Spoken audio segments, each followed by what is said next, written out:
মন্দারমণিতে সমুদ্রের পাড়ে ভীষণ এনজয় করে আমরা বৃষ্টির মধ্যে ব্রেকফাস্ট করেছি। যারা দেখেছো তারা তো দেখেইছো আগের ব্লগটাতে, আর যারা এখনো দেখোনি যাও তাড়াতাড়ি গিয়ে ব্লগটা দেখে নাও।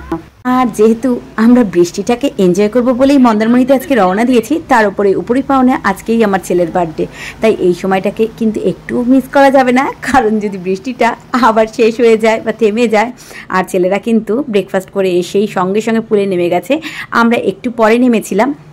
এখন ভাবছি একটু দেরি করে বৃষ্টিতে স্নান করতে নেমে ভালোই করেছি।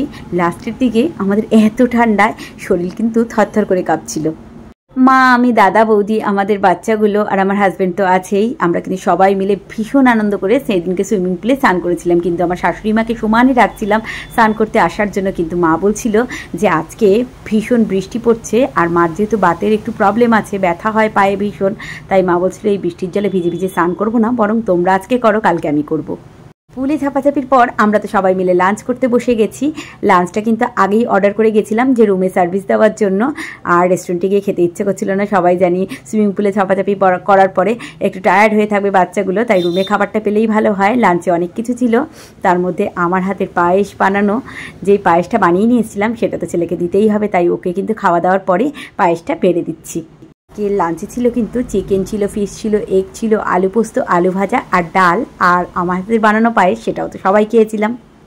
তোমাদের আগেই বলেছিলাম যে ছেলের জন্মদিনে কি পারি ওখানে গিয়ে করে দিতে, তাই পায়েসটা বানিয়ে নিয়ে যাই। আর দেখো আমি কিন্তু ছেলেকে শুভ জন্মদিন বলে প্রথমেই পায়েসটা খাইয়ে দিলাম, তারপরে ওর মিমি বললো আসো বাবা আমিও তোমাকে খাইয়ে দিই, তাই এরকমভাবে আদর করে কিন্তু সবাই ওকে এক এক করে পায়েস খাইয়ে দিচ্ছিল। যদিও এতজনের ভিডিও ক্লিপস আলাদা করে নেওয়া হয়নি, আমি আর ওর মিমি খাওয়াচ্ছিলাম, সেটাই কিন্তু এই ভিডিওতে অ্যাড করলাম। বার্থডের কদিন আগে থেকেই যখন ছেলেকে জিজ্ঞেস করতাম যে বার্থডেতে তোর কী কী মেনু হবে, ও কিন্তু সমানে একটাই কথা বলতো যে আব্বুর হাতে বানাবে যে চুষিটা, সেই চুষির পায়েস খাবো, চুষিটা যেন একদম সরু সরু না হয়, একটু মোটা মোটা। আর দেখো সেই পায়েসটাই কিন্তু ও মন ভরে খেয়েছে, আবার জানতো যতটা বেঁচে ছিল রাত্রেও কিন্তু খেয়েছিল। আর ওর যেহেতু আগে খাওয়া হয়ে গেছিলো, তাই ওকে বলছিলাম যে আমাদের পাতে পাতে সবাইকে একটু পায়েসটা সার্ভ কর তোর হাতে, তোর জন্মদিন যেহেতু তোর হাতেই আজকে পায়েসটা খাই। বাচ্চা মানুষ তো দিতে পারে না ঠিক মতো, তাই থেকে চোখ এরকমভাবে উপর দিয়ে ছুঁড়ে ছুঁড়ে খাবার দিচ্ছে। লাঞ্চ করার পরে আমরা কিন্তু সবাই একটু রেস্ট নিচ্ছিলাম যে যার রুমে। ছেলে এই বছরের জন্মদিনে আমার কাছ থেকে কিন্তু এটাই গিফট হিসেবে নিয়েছে, ওটা দিয়েই সবাইকে দেখো মেসেজ চলছে। তারপরে সন্ধেবেলা আমি, মা, বৌদি সবাই মিলে আমরা আড্ডা মারছিলাম। আমার হাজব্যান্ড আবার রুমের মধ্যে আমাদের জন্য একটু স্ন্যাক্স অর্ডার করে দিয়েছিল, আর এরা তো বাচ্চা আর মানে মামা আর বাবা দুজনে মিলে সবাইকে নিয়ে স্নান করছিল সুইমিং পুলে। আমাদেরও না ডেকেছিল, আমরা বলছিলাম বৃষ্টির মধ্যে দুপুরবেলা এত স্নান করে এমনিতেই গা হাত পা সব ব্যথা হয়ে আছে, আবার রাত্রিবেলা কখনো না। আর তারই ফাঁকে ফাঁকে বাচ্চাগুলো আবার রুমে আসছে, এসে ওর বাবা আমাদের জন্য যে স্ন্যাক্সটা অর্ডার করেছিল সেটাই একটু খেয়ে খেয়ে যাচ্ছে, মিমি আবার খাইয়ে দিচ্ছে। আর আমরা তখন তারপরে দেখো এইসব খাওয়া দাওয়া একদিকে চলছিল আর আমরা চা বানিয়ে খাচ্ছিলাম।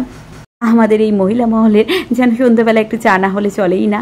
আর দেখো এখানে বৌদি চাটা বানাচ্ছে, আমি কিন্তু এখন ক্যামেরায় আছি তাই তোমরা আমাকে দেখতে পাচ্ছ না, আবার বলো না যে আমি কোনো কাজ করি না। ওদিকে ওরা বাইরে আনন্দ করছে আর আমরা করছি রুমের ভিতরে। মা তোমার চায়ে কি কি আছে? আমার চাই গোলমরিচ, দুধ, চিনি। তাহলে শুনতেই তো পারলে যে আমার শাশুড়ি মায়ের চায়ে কি কি দেওয়া আছে। আসল কথা ওরা তো পাউচ প্যাকেট খুলে চা করেনি কখনো, তাই জন্য আমার মা বৌদি সবাই মিলে করছে। আর আমার শাশুড়ি মাও কিন্তু এর মধ্যে ছিল, যে যা পেরেছে অ্যাড করে গেছে জানো তো। এ যাই হোক, বাড়িতে তো আমরা ঠিকঠাক মতো একদম মানে মাপে মাপ সব কিছু দিয়ে চাটা খাই, কিন্তু ওখানে গিয়ে এত আনন্দ করে চাটা খেয়েছি, এটাই হচ্ছে সবচেয়ে বড় ব্যাপার। আর তারপরেই আমরা স্ন্যাক্সটা খাচ্ছিলাম, আর এদিকে তো আমরা খাচ্ছিলাম। আমার হাজব্যান্ড মানে তোমাদের দাদা ভাই মাঝে মাঝে এসেই বলে যাচ্ছিল যে কালকে সকালের প্রোগ্রামটা কি। আসলে জানো তো পরিবারের সবাইকে নিয়ে ঘুরতে আসলে প্রোগ্রামটা প্রোগ্রামই থেকে যায়, খালি হই হুল্লোড় করেই কীভাবে সময়টা কেটে যায় বোঝা যায় না। এই যে তোমাদের এদিকে একটু দেখিয়ে দিলাম যে আমার হাজবেন্ড বাচ্চাগুলো সবাই মিলে কি সুন্দর করে এনজয় করে স্নান করছে।